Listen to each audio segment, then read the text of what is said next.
Los abogados de Rocío narran los hechos de una manera muy diferente a como lo hizo Rocío. Es decir, los abogados dicen literalmente, leyendo los documentos, dicen literalmente que Rocío acudió a urgencias al enterarse de que Antonio David iba a participar en un programa de televisión y que su hija iba a defenderle en los platos. Ahí, el único causante es la manera en la que Rocío asimiló la noticia, no el hecho en sí. No se había producido todavía. Sí, no se había producido. Sí. De todas formas, Pero quiero decir, encima. O sea, lo que muestra... O sea, porque pongamos las cosas, quiero decir, porque pongamos las cosas objetivamente en su sitio, que esto es un testimonio. Un testimonio que además y luego, son sus vivencias. Paralelamente, no se puede hacer un juicio paralelo. Claro, porque nadie podemos cuestionar lo que ella siente, porque lo que ella siente... Ni su dolor, que lo tiene. Ni su dolor, ni su manera de interpretar los hechos y todo lo que ha vivido durante este año y cómo le ha afectado. Yo creo que eso es incuestionable y no se puede dudar porque son los sus sentimientos. Con el dolor de ella. Pero claro, evidentemente están los hechos. Fijaos que ya lo conté aquí, que el Tribunal Supremo, la condena a costas a ella.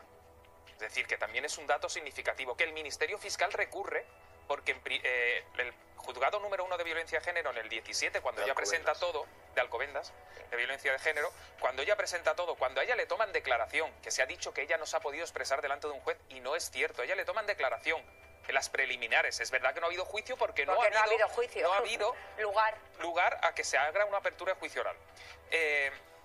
A ella le toman declaración.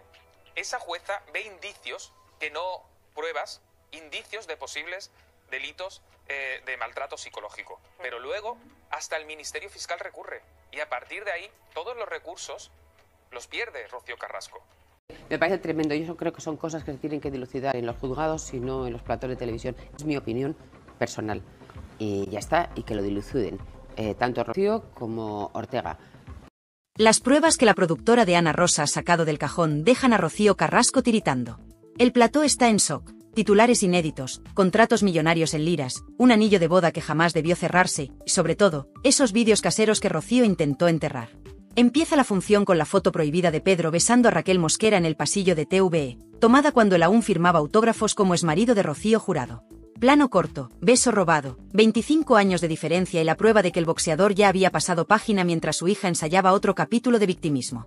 Y atención, porque esto no es un simple remember de amores rotos. Telecinco ha aprovechado el aniversario de la muerte de Pedro para levantar el polvo de los recuerdos, pero lo hace con artillería pesada. Primero, rompe la leyenda de que el divorcio se debió al desgaste natural. Nada de eso. Aquí se habla de cuernos cruzados. Ana Rosa coloca sobre la mesa la carta de un empresario taurino que confirma escapadas de Rocío Jurado a México en plena gira, mientras Pedro entrenaba en Milán y cobraba 15 millones de liras por combate.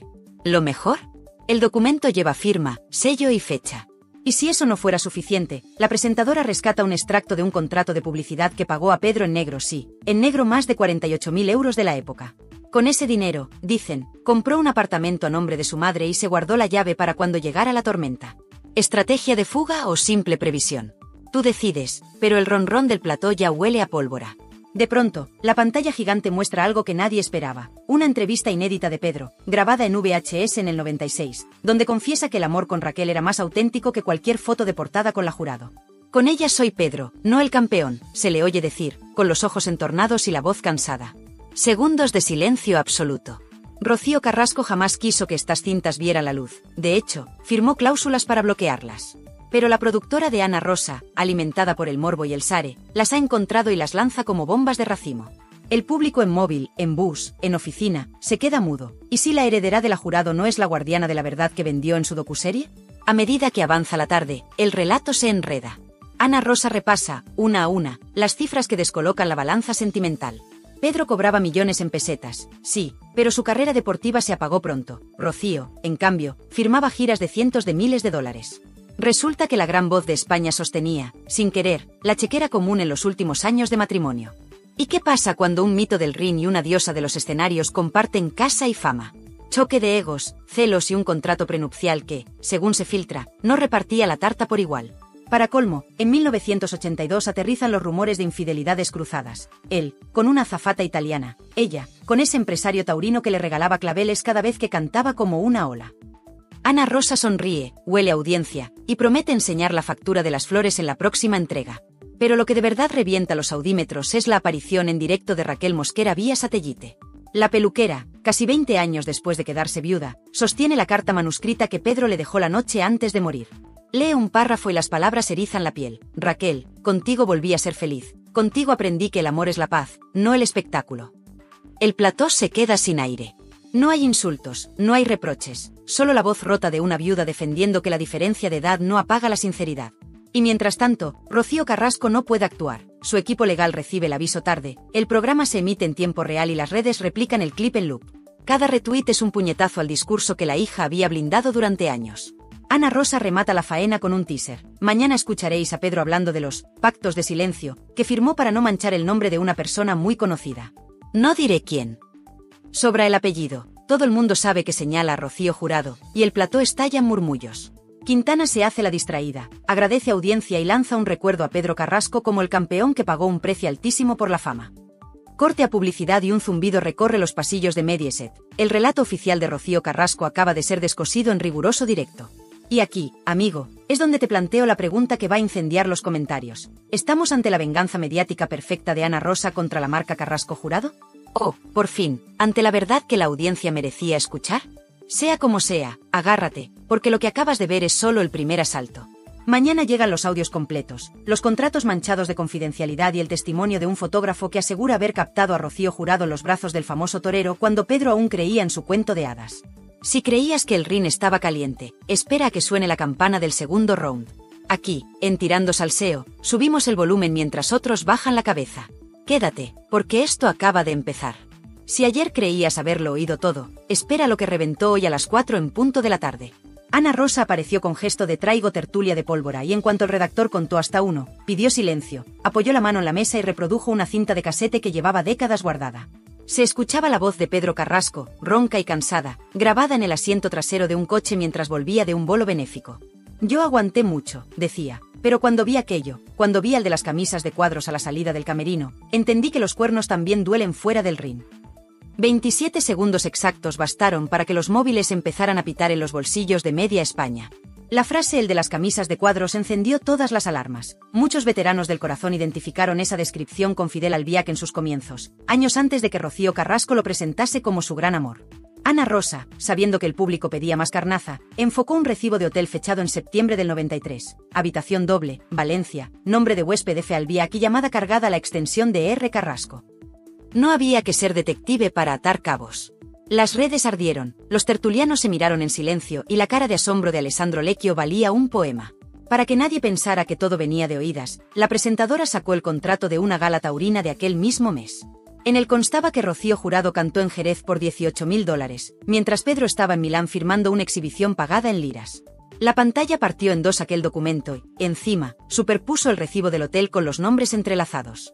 El mensaje era claro, mientras cada cónyuge trabajaba en ciudades distintas, alguien se movía entre bastidores tejiendo un romance paralelo. Raquel Mosquera se conectó desde su salón, visiblemente nerviosa, con las cartas de Pedro sobre la mesa. Mostró una línea escrita de puño y letra del boxeador. Con Raquel encontré la paz que la prensa y otros amores me robaron. No necesitó más. El silencio del plató lo llenaron los mensajes de los espectadores, que empezaban a inclinar la balanza a favor de la viuda. Raquel añadió algo que heló la sangre a los defensores de Rocío Carrasco. Pedro se fue disgustado porque sentía que su hija estaba manejada, que no era libre. Luego se mordió la lengua, pero ya había dejado caer la sombra de Fidel sobre la relación padre-hija. Ana Rosa, sin perder ritmo, presentó a continuación un viejo recorte donde la propia Rocío Carrasco, en 1998, aseguraba: «Me he enamorado una sola vez en mi vida, y fue después del divorcio de mis padres». El programa devolvió la imagen al recibo de hotel, dejando que el público sacara la cuenta. Divorcio en el 91, recibo en el 93. Un cronista veterano intervino para explicar que, en aquellos años, Rocío aún vivía en casa de su madre y que Fidel era técnico de sonido en algunas de las giras de la Jurado. Todo estaba más cerca de lo que parecía, sentenció. Llegó el momento de las cifras. Un gráfico muy sencillo mostró los ingresos paralelos de la pareja cuando el matrimonio se tambaleaba. 1992, gira de Rocío Jurado por Veracruz, $18.000. 1992, exhibición de Pedro en Roma, 12.000 liras, 7.000 euros de hoy. 1993, una semana después, compra de joyas en Vía Montenapoleone a nombre de R. Carrasco, $6.800. El contraste era brutal, ella multiplicaba contratos y él se mantenía a flote con exhibiciones puntuales.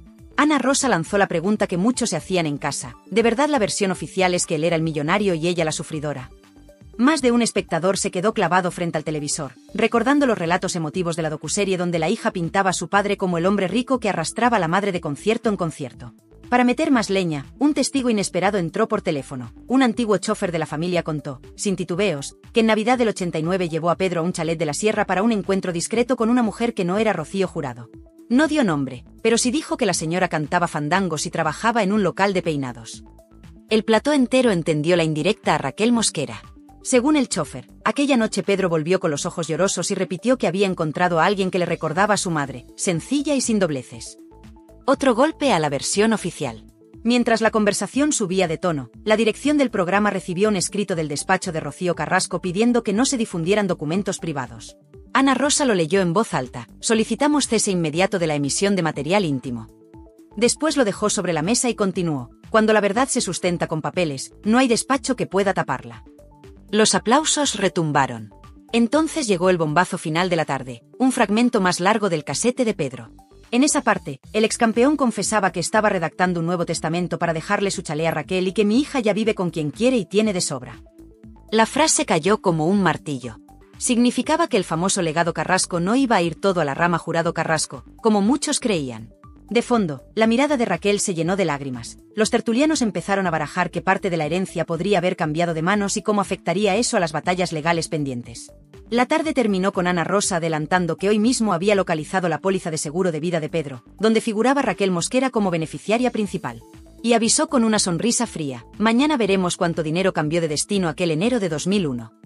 Fue suficiente para que varios patrocinadores reservasen espacio publicitario antes de acabar la emisión. Cuando las luces del plató se apagaron, quedaban flotando 3 preguntas que iban a incendiar sobremesas, cenas y redes sociales. ¿Conocía Rocío Carrasco la relación exacta de su padre con Fidel antes de que su madre falleciera?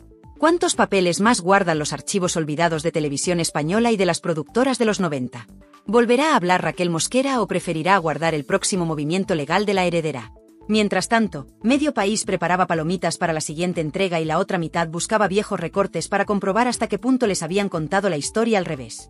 Unos querían justicia para el campeón, otros ansiaban ver caer a la hija que monopolizó los platós, y todos sabían que Ana Rosa apenas había desplegado la primera carta del mazo. La partida seguía en marcha, y cada palabra nueva de Pedro en aquellas cintas prometía un golpe directo a la mandíbula del relato oficial. Nada más empezar el programa, Ana Rosa alzó un papel con membrete bancario suizo, lo agitó ante la cámara y soltó. Aquí está, el dinero que nadie quería enseñar. Ni sintonía ni presentación, fue una bofetada directa al público. El documento, con fecha de abril de 1994, mostraba un ingreso de 137.000 francos suizos a nombre de R. Jurado, procedente de una sociedad radicada en Nassau. Acto seguido, la presentadora dio paso a un especialista en finanzas que tradujo la cifra a nuestra moneda, más de 18 millones de pesetas de aquella época, casi 110.000 euros de hoy. Con esto, añadió, se pagó un lote de joyas y se reservó un ático en Miami. La mesa se quedó muda. El público, en casa, apretaba la taza de café. La artista, siempre retratada como la esposa sufridora de un boxeador millonario, manejaba, en realidad, fortunas que no aparecían en ningún reportaje de los 90. Con la pantalla partida, el programa emitió el extracto de una cuenta corriente a nombre de Pedro Carrasco. Apenas 300.000 pesetas a crédito, menos de 2.000 euros, el mismo mes que la Jurado ingresaba aquella lluvia de francos. Ana Rosa no necesitó frases grandilocuentes, bastó con apuntar a la diferencia y preguntar, ¿por qué se dijo durante años que Pedro era el rico y Rocío la sacrificada? El desconcierto cruzó el plató, los tertulianos rebuscaban en sus notas y un ronrón de indignación crecía en redes. Al otro lado del teléfono, un viejo representante de artistas confirmó que, tras la boda, todos los contratos de la cantante incluían una cláusula de confidencialidad sobre honorarios, para evitar celos y comentarios. Esa palabra, celos, flotó como un fantasma. ¿Había celos también en la hija que ahora perdía el control del relato? No dio tiempo a procesar el dato cuando Ana Rosa pinchó a Raquel Mosquera en directo. La viuda, más firme que el día anterior, mostró 2 recibos de la clínica de fertilidad a la que acudió con Pedro en 1999. Cada ciclo costó 700.000 pesetas y lo pagó él con un cheque a su nombre. Raquel añadió una frase que golpeó duro. Pedro quería otro hijo para demostrarle al mundo que aún tenía fuerza, y se le rompió el corazón cuando supo que su patrimonio no alcanzaba para blindar a ese bebé del ruido mediático. El plató enmudeció. Un tertuliano dejó caer que quizá el boxeador temía que la herencia quedara en disputa con su primera hija. Raquel, sin pestañear, sacó un tercer papel, la póliza de seguro de vida con ella como beneficiaria principal y una nota manuscrita de Pedro que decía, para nuestra futura familia. Una bofetada al argumento de Rocío Carrasco sobre el capricho pasajero del segundo matrimonio. Mientras los móviles hervían, Ana Rosa sacó su siguiente as de la manga, un reportaje cargado de nostalgia, con imágenes de archivo donde Pedro recibe un ramo de claveles rojos después de un bolo, ramo enviado, según la carta adjunta, por un gran amigo mexicano que te admira. La tarjeta estaba firmada con iniciales imposibles de confundir, OCF. El realizador congeló la imagen y el rótulo dejó claro lo que medio país ya intuía, OCF igual a Ortega Cano. En ese instante, los mensajes en WhatsApp se dispararon. Si el diestro enviaba flores al boxeador, era un gesto de camaradería o un detalle encubierto para Rocío Jurado. A la media hora de programa, llegó otro audio inédito de Pedro. Esta vez se le escuchaba en tono íntimo, grabado, según el rótulo, durante una sobremesa de Navidad de 1995. La fama mata lo que toca, decía, y si a la fama le sumas la ambición, te quedas solo. Añadía que a mi niña la están vistiendo de muñeca y no se da cuenta. En el plató, el eco de esas palabras fue un mazazo. Pedro denunciaba, sin nombrarlos, la influencia de la madre y de Fidel sobre Rocío Carrasco. Tras la grabación, Ana Rosa miró al público y sentenció, un padre pidiendo ayuda en mitad de una cena familiar.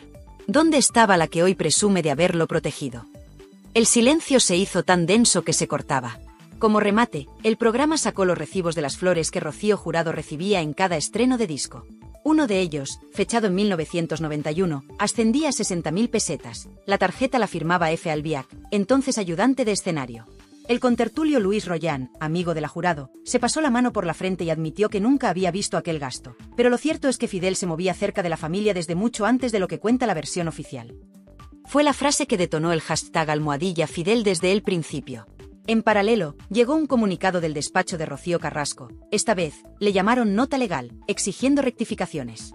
Ana Rosa lo leyó sin anglicismos ni tecnicismos. La señora Carrasco exige que se respete su intimidad y que no se difundan más documentos privados. La presentadora levantó la vista y con voz serena respondió, nosotros respetamos la ley, pero respetamos aún más la memoria de Pedro Carrasco, que no pudo defenderse en vida. El plató estalló en aplausos. El público mayor, el de esa franja de 55 años que sigue la sobremesa, entendió cada palabra. Y la emoción cruzó la pantalla. Mensajes de apoyo a Raquel se multiplicaron y hasta espectadores que antes estaban con la docuserie empezaban a dudar. Para cerrar la jornada, Ana Rosa se guardó un gancho final. Conectó con un notario jubilado que atendió a Pedro en 2000. El hombre mostró una copia autenticada de un borrador de testamento, no el definitivo, con una cláusula sorprendente. Legaba a Raquel el 50% de los derechos de imagen que aún generara su nombre. Aquello dinamitó la creencia de que todo lo que producía la leyenda Carrasco pertenecía a Rocío Carrasco. El notario aseguró que ese borrador existió, aunque no sabe si se firmó antes del infarto. Prometió enviar el documento completo al programa si la familia no lo impugnaba. El suspense quedó servido. Todo esto en hora y media de directo. Las reacciones fueron inmediatas. Los espectadores mayores compartían recuerdos de las galas de Rocío Jurado y comparaban fechas con los extractos suizos. Los más jóvenes abrían hebras de Twitter sobre manipulación familiar y gastaban memes con flores de 60.000 pesetas. La propia productora de Rocío Carrasco filtró a algunos digitales que estudiaba denunciar revelación de secretos, pero la bola de nieve ya rodaba. Ana Rosa cerró con una mirada al objetivo y una promesa. Mañana mostramos el parte médico donde el cardiólogo de Pedro advierte, estrés familiar mantenido como factor de riesgo. Y veremos quién provocaba ese estrés. Sin despedidas grandilocuentes, solo una última frase para la audiencia que, a esas alturas, estaba pegada al sillón. No cambien de canal, que esto solo acaba de empezar. El SARE se disparó hasta rozar el 21% y el zumbido de los móviles confirmó que el país entero pedía más. ¿Conclusión? No hubo cortina de humo ni Toby Continued en inglés, simplemente un hasta mañana que huele a más papeles, más cintas y más secretos de un clan que, por primera vez, ya no controla la versión oficial. Y ahora la pelota está en el tejado de Rocío Carrasco. Si responde, avivará el fuego. Si calla, confirmará cada sospecha. Mientras, España ya se ha dividido en dos equipos, los que creen que Pedro murió traicionado por su propia sangre y los que aún defienden la versión de la hija. Se avecina tormenta y, con ella, la certeza de que el salseo no entiende de treguas, ni de silencios.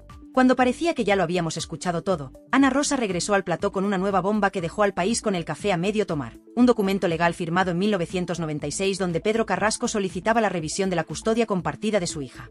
El público se quedó de piedra. ¿Pedro había querido volver a tener contacto regular con Rocío Carrasco cuando ésta ya vivía bajo la influencia de Fidel? La respuesta estaba ahí, con el membrete del Juzgado de Familia de Madrid y la firma del exboxeador. El motivo alegado era claro y contundente: cambios en el entorno de convivencia de la menor que afectan a su estabilidad emocional. La frase encendió todos los platós de televisión como un cerillo en un charco de gasolina. Acto seguido, Ana Rosa sacó lo que calificó como el parte médico que prometimos ayer, un informe emitido por el cardiólogo de Pedro, fechado apenas 5 meses antes de su muerte, en el que se especificaba que sufría arritmia agravada por estrés familiar mantenido, entorno tóxico y ansiedad situacional crónica. Ningún nombre, claro, pero las piezas encajaban como un dominó de cristal a punto de estallar. El plató se congeló. Los tertulianos se miraban entre ellos, sabiendo que esta vez la acusación no venía de rumores, sino de un informe clínico. «Esto ya no es salseo, es tragedia griega», susurró uno.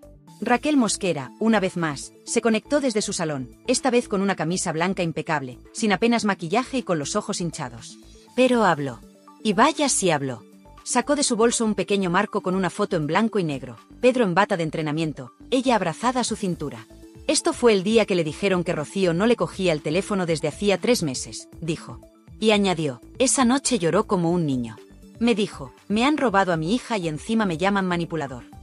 El plató entero se vino abajo. La audiencia se fundía con la pantalla. El dolor atravesaba como un cuchillo de mantequilla.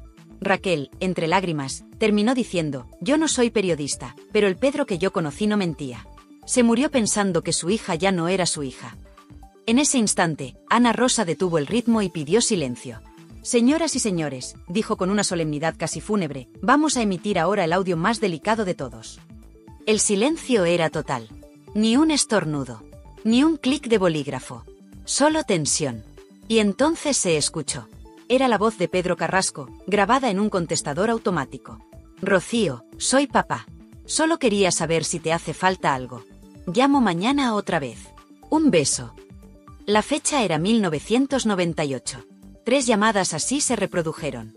En ninguna hubo respuesta. Ana Rosa miró al público. No son acusaciones. Son hechos. El siguiente bloque fue aún más brutal. Se conectó en directo una enfermera que trabajó en la clínica donde Pedro fue ingresado en 2000 por una crisis nerviosa. Lo contó sin filtros. Pedro llegó descompuesto. Repetía que se sentía solo, traicionado. Que se había equivocado con la persona que había dejado que criara a su hija. Alguien preguntó si hablaba de Rocío Jurado. Ella, sin pestañear, dijo: «No». Hablaba del chico ese, el de las camisas de cuadros. El fantasma de Fidel volvía a asomar como un espectro incómodo en cada frase. Pero el plató estalló en un rugido cuando Ana Rosa leyó en voz alta una carta manuscrita de Pedro, enviada a un amigo periodista en 1999 y nunca publicada. En ella, el campeón de Europa decía: «Mi historia está contada por otros. Algún día me gustaría contar mi verdad, pero creo que ya es tarde». Esa frase provocó un silencio sepulcral en el estudio. El realizador, sabiendo lo que hacía, enfocó el rostro de Raquel. Una lágrima descendía por su mejilla. El público en casa no pestañeaba. Y las redes, mientras tanto, ardían como nunca. Y entonces, otro personaje irrumpió. Un excompañero de entrenamientos de Pedro que se encontraba en Miami llamó al programa en directo. Confirmó que en el año 1995, en una conversación privada, Pedro le confesó que sentía que Fidel había separado a Rocío Carrasco de su familia. Y dejó una frase lapidaria: Pedro no le tenía miedo a nadie, excepto a quedarse solo. Ahí fue cuando se empezaron a contar los minutos para el comunicado de Rocío Carrasco, que se sabía inminente. En paralelo, desde el departamento legal de Mediaset llegaba una advertencia: posible violación de derechos de imagen si se emite el testamento original sin consentimiento de los herederos legales. Pero ya era tarde. Ana Rosa alzó un sobrelacrado y dijo: «Esto es el testamento que Pedro firmó 2 semanas antes de morir. No lo emitiremos hoy, pero sí puedo decir que en él no aparece el nombre de Rocío Carrasco como beneficiaria principal». El impacto fue inmediato. Se hizo el silencio. No por falta de palabras, sino porque nadie se atrevía a romper el aire. Para cerrar, Ana Rosa dio un paso que muchos no esperaban. Hizo una pregunta directa al aire. ¿Queréis saber por qué Pedro no dejó su nombre a su hija en ese testamento? Porque su hija ya no era libre. Y él lo sabía. La audiencia explotó. La pantalla se llenó de mensajes. Algunos defendían a Rocío, pero muchos más comenzaban a girar el foco. El relato oficial empezaba a resquebrajarse. Y como si no bastara con todo lo anterior, en el último segundo del programa, se leyó una cita atribuida a Pedro Carrasco que cerró la jornada con el impacto de un directo al mentón. Cuando una hija calla ante la injusticia, deja de ser mi sangre para ser solo un apellido. La frase apareció en pantalla sobre fondo negro, sin música, sin voz en off. Y bastó. Cuando los espectadores pensaban que ya lo habían visto todo, que ningún otro documento o testimonio podría añadir más leña al fuego, Ana Rosa dio el golpe más certero de toda la semana. A las 5:15 exactas, interrumpió a un contertulio para decir: hay una última cinta. Es breve, pero es la que lo cambia todo. Silencio total en plató. El sonido que se oyó a continuación no era una voz cualquiera. Era Pedro Carrasco, desde el interior de una consulta médica, respondiendo a una pregunta sobre su estado de salud. Lo dijo con esa voz grave, rota y honesta: no tengo miedo a morirme. Tengo miedo a que mi hija crea las mentiras de quien le quiere lejos de mí. Un puñetazo al alma. No hubo aplausos. Solo lágrimas en muchos rostros, dentro y fuera de pantalla. Inmediatamente después, la producción del programa mostró en pantalla una línea de tiempo, desde 1991, fecha del divorcio entre Pedro y Rocío Jurado, hasta 2001, año de su fallecimiento. En ese gráfico, con puntos rojos, se marcaron todas las veces que Pedro intentó un acercamiento público o privado con Rocío Carrasco. Fueron 12. Ninguna recibió respuesta. Algunas incluso, según testigos presenciales, terminaron con silencios tensos o rechazos por parte del entorno de Rocío. Pero lo que más escandalizó a los espectadores fue la revelación final de Raquel Mosquera, una carta sin fecha exacta, pero escrita de puño y letra por Pedro, en la que decía: me han vetado como padre. No puedo competir con la fama, ni con los asesores, ni con los que viven a costa de crear odio. Si me pasa algo, que alguien diga que lo intenté. Esa frase quedó congelada en pantalla durante 30 segundos. Tiempo suficiente para que miles de espectadores la fotografiaran, la compartieran, la hicieran viral. Y tiempo suficiente también para que el relato oficial de Rocío Carrasco empezara a desmoronarse delante de toda España. Los tertulianos se quedaron sin argumentos. La narrativa de la hija desamparada que luchaba contra un entorno hostil había chocado de frente con los papeles, los audios, los testigos y las emociones más crudas. Porque ya no era solo una cuestión de versiones enfrentadas. Era una cuestión de verdad, de hechos, de dolor tangible. Y cuando parecía que el programa iba a cerrar así, Ana Rosa sorprendió con un último invitado, el antiguo administrador de Pedro Carrasco. Un hombre mayor, con rostro serio y gesto de quien ya no tiene nada que perder. Lo que soltó fue dinamita. Dijo que, en el año 2000, Pedro se reunió con él para discutir la venta de un piso que tenía en la Costa del Sol. La intención era clara: quería dinero rápido para asegurarse de que Raquel no tuviera que depender de nadie si a él le pasaba algo. La venta no llegó a cerrarse, pero el mensaje estaba claro. Pedro temía que lo poco que tenía no bastara para proteger a quien él consideraba su verdadera familia en ese momento. Y no mencionó en ningún momento a Rocío Carrasco en esa conversación. Ni una sola vez. El plató era una olla a presión. Los móviles no paraban de vibrar. Las redes hervían con mensajes cruzados. Algunos seguían defendiendo a Rocío, pero cada vez más voces exigían una revisión de todo el relato mediático. Incluso periodistas que habían apoyado la docuserie empezaban a lanzar tweets con palabras como revisión necesaria, documentos reveladores o directamente hemos sido engañados. Y entonces, en el último minuto, ocurrió lo impensable. Ana Rosa pidió a realización que cortaran las luces y dejaran solo la imagen del chalet de Pedro Carrasco en Torrelodones. En pantalla, una cámara lenta mostraba el portón de entrada, una bugambilla que trepaba por la verja, y la voz en off de Pedro, rescatada de archivo, diciendo: este es mi rincón de paz. Aquí fui feliz. Nada más. No hizo falta ningún editorial, ninguna conclusión. Ese plano silencioso, cargado de melancolía, fue el clavo en el ataúd de la historia oficial que durante décadas nos habían contado. Al terminar la emisión, Telecinco tuvo que emitir un comunicado reconociendo que los documentos presentados eran auténticos, y que cualquier derecho a réplica por parte de Rocío Carrasco quedaba garantizado. Pero ella, hasta ese momento, no dijo ni una palabra. El país entero estaba dividido. Las sobremesas de 500.000 de hogares se habían transformado en juicios improvisados. En peluquerías, panaderías y autobuses se repetían las frases de Pedro como mantres. En redes, los hashtags # Pedro Carrasco tenía razón y # la verdad de Raquel Mosquera arrasaban en tendencias. Y en medio de todo este terremoto, solo una pregunta quedaba flotando: ¿quién repara el daño hecho cuando la verdad llega demasiado tarde? En medio de tanto documento desenterrado, de audios que nadie esperaba, de cifras que rompen el relato oficial, y de silencios que ahora pesan como losas, una verdad empieza a abrirse paso entre las grietas del pasado. La historia que nos contaron no era toda la historia.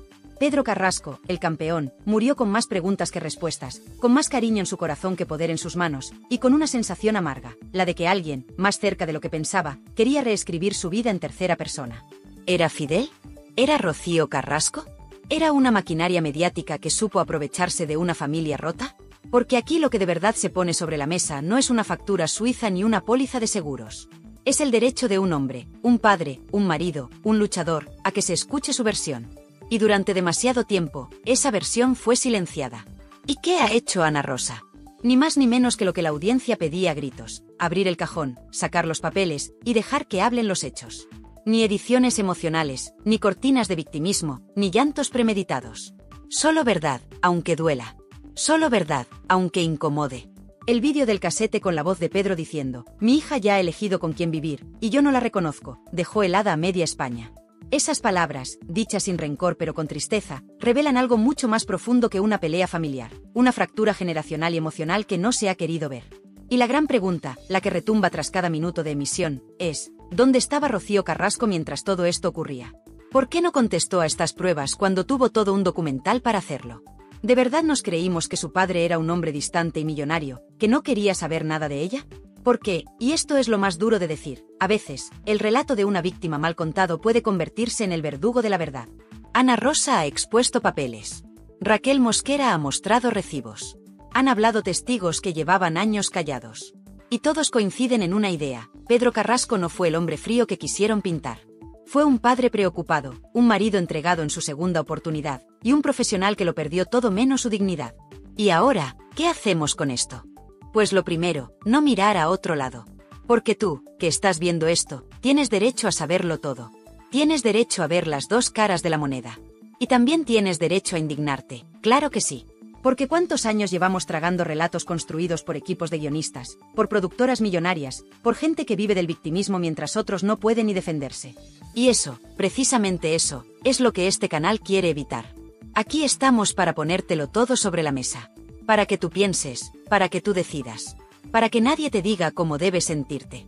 Si hoy has sentido rabia, si se te ha escapado una lágrima, si se te ha revuelto el estómago escuchando a Pedro decir que su hija estaba manejada, es porque algo no cuadra. Y ya es hora de que empiece a cuadrar. Déjanos tu comentario. ¿Tú crees que Rocío Carrasco sabía todo esto? ¿O era ella también una víctima manipulada por Fidel?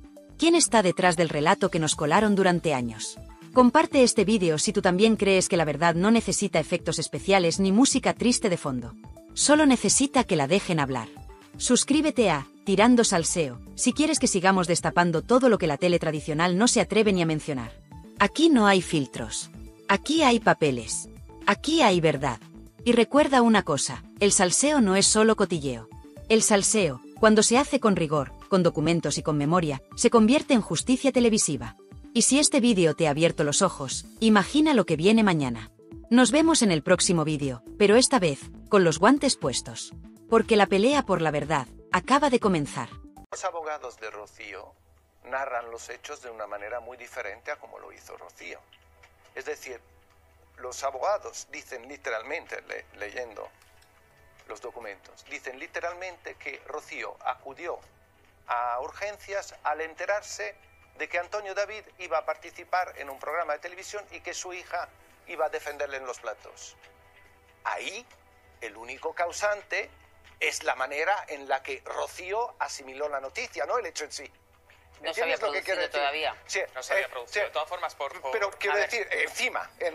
O sea, lo que muestra... O sea, porque pongamos las cosas, quiero decir, porque pongamos las cosas objetivamente en su sitio, que esto es un testimonio. Un testimonio, claro, que además sí. Luego, son sus vivencias. Pero no se puede hacer un juicio paralelo. Claro. Yo creo que nadie podemos cuestionar lo que ella siente, porque lo que ella siente... Ni su dolor que lo tiene. Ni su dolor, ni su manera de interpretar los hechos y todo lo que ha vivido durante este año y cómo le ha afectado. Yo creo que eso es incuestionable y no se puede dudar porque son los sentimientos. Y se empatiza con el dolor de ella.